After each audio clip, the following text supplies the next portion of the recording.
قل له هل يفهم العربية أو الفارسية أو يقدر يفرق؟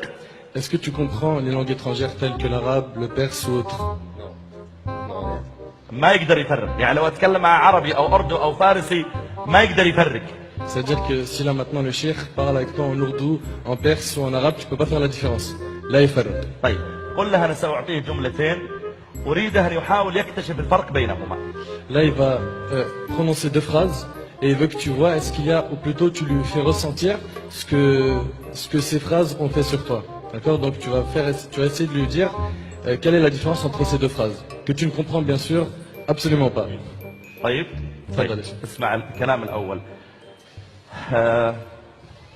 ذكر رحمة ربك عبده زكريا إذ نادى ربه نداء خفيا قال رب إني وهن العظم مني واشتعل الرأس شيبا ولم أكن بدعائك رب شقيا وإني خفت الموالي من ورائي وكانت امرأتي عاقرا فهب لي من لدنك وليا يرثني ويرث من آل يعقوب واجعله رب رضيا.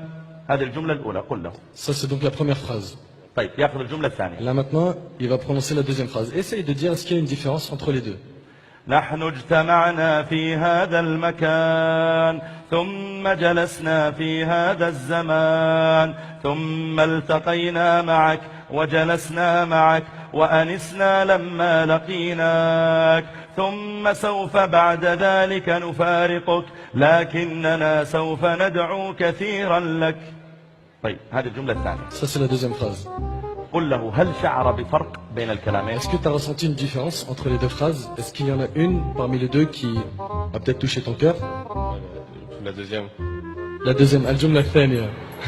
ارتاح إليها. طيب لماذا؟ Pourquoi? Je sais pas, ça, j'ai ressenti pour la deuxième.